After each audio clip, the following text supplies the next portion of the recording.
My name is Paul Giacomotto. I'm the Deputy Regional Director of Strategic Partnerships with the Division of Apprenticeship Standards, and I'm here with Doug Howell. Good. Thank you, Paul. I'm Doug Howell. I'm the State Director for California for the Office of Apprenticeship for the Department of Labor. All right. In this video, we're going to talk a little bit about what is a registered apprenticeship, who are the stakeholders, and what are the main components to making registered apprenticeship work. There's on-the-job training. If that's a time-based model, we're looking at 2,000 hours of on-the-job learning. If you have a competency-based model, it's less about time. It's more about how long it takes you to complete these competencies. But there is a minimum of 1,000 hours of OJT there.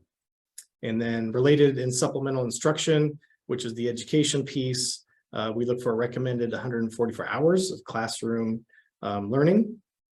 And then again, the paid employee progressive wage. So we're looking for the apprentice to be fully paid and they're an employee, and we're looking for at least one increase of pay while they're in the program. And if there are benefits, that's ideal. We'd love to see that. Again, we want to see the apprentice having the most benefit they can being in a program like this. And DOL has the same requirements. Then quickly, we'll talk about who is involved typically in a registered apprenticeship program. So it's kind of a menu. There's main components to this to make this happen. There's the program sponsor or an employer who decides to have a program. So they're the one that oversees the overall program itself. Then there's a partnership in California with a local education agency, somebody that can either deliver or sign off on the curriculum.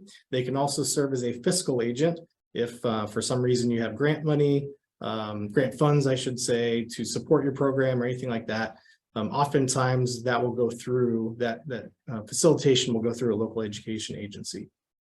Then, of course, we have the apprentice. We need at least one.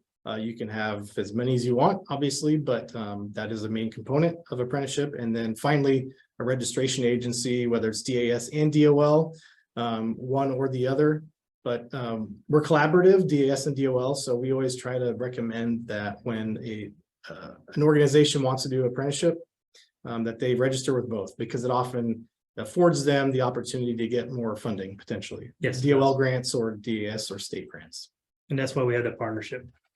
Some of the stakeholders involved. So we talked about the four main components. There can be others as well. The new ones on this slide would be a CBO or a workforce development board. So if you are wanting to help source candidates for your apprenticeship program or get some wraparound services, oftentimes a CBO or workforce development board can be really helpful in that manner. And then intermediaries is a center bubble here. The intermediary can really help if you have a number of employers that want to sign on to one program set of standards.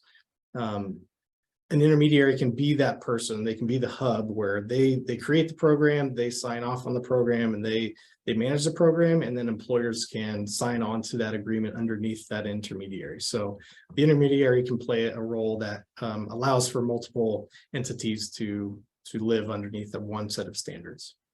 And then partnering with us, so whether that's DAS or DOL, there are consultants on both sides that are here to assist. We want to make this as easy as possible when registering for a program and then actually servicing the program after it already exists. So the things that we do as consultants would be to help build that program to address whatever needs an organization has, where the skills gaps might be, or if they're looking for new talent or existing talent that they want to upskill. You could talk to us about how to do that. Could be identifying the different apprenticeable occupations. There is a listing of occupations that you can register with DAS and DOL. There's a database for that, and we can help assist you finding those. Streamlining the process. So like I said, there's templates that we have at DAS, and then DOL has a standards builder template system you can go through to try to speed up the process. We help you find the talent pools that are out there. We can direct you toward funding sources. There's always different grants and opportunities through state or DOL the funding will help you support that program that you have. And then facilitate additional partnerships. If you need some assistance with, like we said, finding a CBO or a workforce board in your area that can help, we can help facilitate that as well. And then lastly, in California, the local education agency, they're throughout the state. And if you're having trouble finding one, we can provide a list and show you where you can find more information about those agencies to reach out to and partner with. Anything from your side on partnering with DOL that's Well, not covered here? No, everything that you said here has all been covered, except for, again, that DOL does not require the LEA. But my consultants are the same way. We're here to help you build a program. We're help you to identify principal occupations that will work for your industry. And then just hopefully to streamline the process.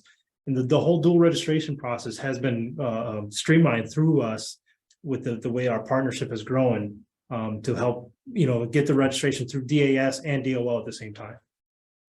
Lastly, we'll just say thank you. If you need more information about how to register for apprenticeship, there are two websites there at the bottom, dir.ca.gov/DAS. That goes to the Division of Apprenticeship Standards website. And within that website, there is a contact us page based on sector or based on sectors or regions that you want to maybe have an apprenticeship start in. And then you can reach out to the DOL through the apprenticeship.gov website. And on that website, we also have a contact us spot where you could reach out to my office in California for any help. Yeah, look forward to hearing from you. If you have any questions at all, please reach out to us. Thank you very much. Thanks so much.